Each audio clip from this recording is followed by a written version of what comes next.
Filosof muda, pernahkah kau merasa begitu yakin akan sebuah keputusan, hanya untuk menyadari di ujung jalan bahwa langkahmu tersesat? Kita percaya bahwa pikiran kita tajam, bahwa akal kita jernih. Namun, benarkah demikian? Ataukah kita hanyalah pengembara dalam labirin ilusi, terjebak dalam bias-bias yang tak kasat mata? Sejarah dipahat oleh pemikiran, tetapi juga oleh kesalahan berpikir. Dari meja perundingan hingga meja makan, dari bilik suara hingga bilik cermin, otak kita seringkali menipu kita, membisikkan kepastian yang palsu, menggiring kita ke arah yang tampaknya logis, namun sesungguhnya penuh jebakan. Hari ini, kita akan membuka mata. The Art of Thinking Clearly, karya Rolf Dobelli, adalah peta yang mengungkap kesalahan-kesalahan berpikir yang tak kita sadari. Buku ini menyingkap 99 bias kognitif, kesalahan dalam cara kita menalar, memilih, dan mengambil keputusan. Namun, kita tak akan membahas semuanya. Kita akan memilih beberapa yang paling licik, paling mempengaruhi hidup kita, dan mungkin, tanpa kita sadari, sudah menguasai pikiran kita sejak lama. Maka, siapkan dirimu, filosof muda. Mari kita memasuki dunia yang tak sekadar berpikir, tapi berpikir dengan jernih. Bayangkan sejenak, malam yang sunyi di Athena. Socrates duduk di tengah agora, mengajukan pertanyaan yang mengguncang, bagaimana kau tahu bahwa apa yang kau yakini itu benar? Pertanyaan ini, meski sederhana, menantang kita untuk menelusuri keyakinan kita sendiri. Dalam dunia yang penuh dengan informasi dan opini, kita seringkali terjebak dalam ilusi kebenaran. Rolf Dobelli, dalam bukunya The Art of Thinking Clearly, mengajak kita untuk menyelidiki bias-bias yang mengaburkan pikiran kita. Ia menunjukkan bahwa kita tidak selalu berpikir rasional, seringkali, kita terjebak dalam perangkap logika yang keliru. Jadi, bagaimana kita bisa berpikir lebih jernih? Dengan menyadari bias-bias ini, kita bisa mulai mempertanyakan asumsi kita dan membuka pikiran untuk melihat dunia dengan cara yang lebih objektif. Mari kita ambil langkah pertama menuju pemikiran yang lebih jelas. Pernahkah Anda merasa yakin dengan keputusan yang diambil, hanya untuk menyadari bahwa itu mungkin salah? Buku ini mengungkap 99 bias kognitif yang mengintai di balik pikiran kita, mengendalikan cara kita berpikir tanpa kita sadari. Kita sering percaya bahwa kita bebas berpikir, padahal banyak dari keputusan kita dipengaruhi oleh mekanisme bawah sadar yang telah ada sejak ribuan tahun. Mari kita ambil contoh bias konfirmasi, di mana kita cenderung mencari informasi yang mendukung pandangan kita, mengabaikan fakta yang bertentangan. Atau, bias status quo, di mana kita lebih memilih tetap pada cara lama meski ada pilihan yang lebih baik. Ini bukan sekadar teori, ini adalah alat untuk memahami diri kita dan dunia di sekitar kita. Dengan menyadari jebakan-jebakan ini, kita bisa menjadi pemikir yang lebih tajam, lebih kritis. Ingat, apa yang kita anggap benar, belum tentu demikian. Filosof muda, apakah kita benar-benar berpikir secara jernih? Ataukah kita hanya melihat dunia melalui lensa yang telah dikelabui oleh pikiran kita sendiri? Mari kita mulai dengan survivorship bias, ilusi kemenangan yang menyembunyikan kegagalan di baliknya. Kita sering mendengar tentang para pendiri startup yang sukses, tentang miliarder yang memulai dari nol. Tapi di balik satu cerita kemenangan, tersembunyi 1000 kisah kegagalan yang tak pernah terdengar. Ribuan startup yang bangkrut, jutaan impian yang hancur. Namun, kita hanya melihat yang selamat, yang bertahan, dan kita pun percaya, jika mereka bisa, aku juga bisa. Tapi tanpa menyadari betapa banyaknya yang tersungkur di jalan yang sama, kita menjadi buta terhadap kemungkinan kegagalan kita sendiri. Lalu ada confirmation bias, jebakan pikiran yang paling licik. Kita tidak mencari kebenaran, kita mencari pembenaran. Kita membaca berita yang hanya mendukung pandangan kita. Kita menolak fakta yang bertentangan dengan keyakinan kita. Dan semakin kita mempercayai sesuatu, semakin kuat kita menutup mata terhadap kebenaran lain.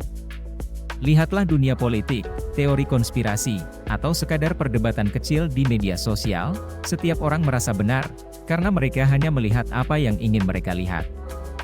Dan ketika kita sudah menginvestasikan waktu, tenaga, dan emosi, kita terjebak dalam sunk cost fallacy, kesalahan berpikir yang membuat kita terus bertahan meskipun jelas itu adalah keputusan yang salah. Kita tetap bertahan dalam hubungan yang sudah tidak sehat, hanya karena sudah berjalan bertahun-tahun. Kita tetap menonton film yang membosankan, hanya karena sudah setengah jalan. Dan semakin banyak yang kita korbankan, semakin sulit kita melepaskan diri. Namun, bagaimana jika kita tidak sendirian dalam kesalahan ini? Bagaimana jika kerumunan pun bisa menyesatkan kita? Inilah social proof, ilusi bahwa jika banyak orang melakukannya, pasti itu benar. Kita mengikuti tren investasi yang viral, meskipun tidak paham risikonya. Kita percaya suatu berita hanya karena semua orang membicarakannya. Kita menyerahkan akal kita kepada mayoritas, tanpa bertanya, apakah ini benar? Atau hanya sekadar kebiasaan? Dan terakhir, overconfidence bias, kesombongan halus yang membuat kita percaya bahwa kita lebih tahu dari yang sebenarnya. Kita merasa lebih pintar dari ahli, lebih mampu dari pengalaman. Kita percaya bisa menang di meja judi, bisa sukses di bisnis tanpa persiapan. Dan dalam kepercayaan diri yang membutakan ini, kita melangkah tanpa menyadari bahwa kita sedang menuju jurang. Semua bias ini, filosof muda, bukan sekadar teori, ini adalah ilusi yang diam-diam mengendalikan hidup kita. Dari keputusan kecil hingga peristiwa besar dalam sejarah, kesalahan berpikir ini telah membentuk dunia lebih dari yang kita sadari. Filosof muda, pengetahuan tanpa penerapan hanyalah hiasan di sudut pikiran. Semua konsep ini, semua bias yang kita bahas, bukan sekadar teka-teki intelektual, mereka adalah peta kesadaran yang bisa menuntun kita dalam mengambil keputusan setiap hari. Mari kita lihat survivorship bias dalam dunia nyata. Pernahkah kamu membaca kisah Steve Jobs, Elon Musk, atau Jeff Bezos dan berpikir, kalau mereka bisa sukses, aku juga bisa. Tapi apakah kita juga melihat ribuan startup yang gagal tanpa pernah tercatat dalam sejarah? Henry Ford pernah berkata, kegagalan adalah kesempatan untuk memulai lagi dengan lebih cerdas. Jadi, jika kita ingin sukses, kita tak hanya harus melihat keberhasilan, tetapi juga belajar dari kegagalan yang tersembunyi. Atau lihat confirmation bias dalam politik. Dalam sebuah debat besar di abad ke-19, filsuf John Stuart Mill pernah mengingatkan bahwa, pendapat yang tidak diuji oleh pertentangan, bukanlah kebenaran, melainkan dogma. Apakah kita berani membaca sudut pandang yang berlawanan? Ataukah kita hanya mencari argumen yang membuat kita merasa benar? Jika kita ingin menjadi pemikir sejati, jangan cari pembenaran, carilah kebenaran. Dan bagaimana dengan Sungkost Valaci? Seorang jenderal Romawi kuno, Scipio Africanus, pernah menghadapi dilema besar, apakah terus mengejar perang yang hanya akan membawa kehancuran, atau menarik mundur demi masa depan? Keputusannya untuk mundur menyelamatkan negaranya dari kehancuran. Kita pun harus belajar bahwa mengakui kesalahan bukanlah kelemahan, tetapi kebijaksanaan. Jika sesuatu tidak lagi membawa manfaat, entah itu pekerjaan, hubungan, atau rencana, beranilah untuk melepaskannya. Lalu, social proof, kepercayaan buta pada mayoritas. Jika semua orang berinvestasi di sesuatu yang viral, apakah itu berarti kita juga harus ikut? Di tahun 1600-an, Belanda mengalami tulip mania, di mana orang-orang rela menjual rumah mereka hanya untuk membeli bunga tulip yang harganya melambung tinggi. Akhirnya, pasar hancur, dan banyak yang kehilangan segalanya. Jangan biarkan mayoritas menentukan masa depanmu.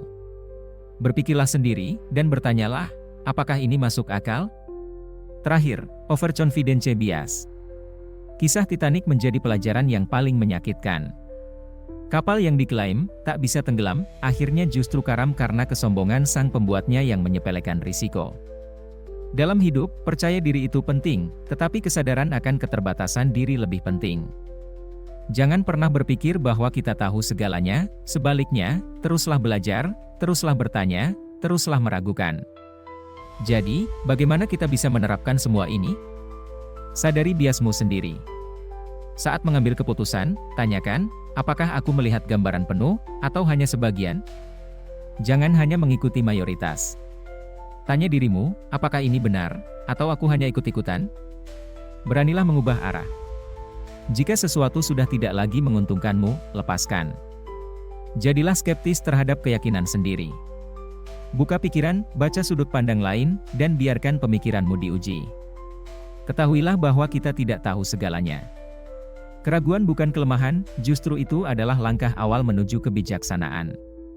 Filosof muda, hidup adalah perjalanan menuju pemahaman yang lebih dalam. Kita tak harus sempurna, tapi kita bisa lebih sadar. Dan kesadaran itulah yang membebaskan kita dari ilusi. Filosof muda, dalam perjalanan kita hari ini, kita telah melihat bagaimana pikiran bisa menjadi penjara atau pembebas. Kita telah membongkar bias yang tersembunyi, dari survivorship bias yang membuat kita hanya melihat keberhasilan, hingga sunk cost fallacy yang menahan kita dalam keputusan yang salah. Tapi ingat, kesadaran adalah langkah pertama menuju kebijaksanaan. Seperti yang dikatakan Socrates, hidup yang tidak direnungkan adalah hidup yang tidak layak dijalani. Maka renungkanlah, seberapa sering kita tertipu oleh pikiran kita sendiri? Ingin menghindari bias berpikir? Mulailah dari sini.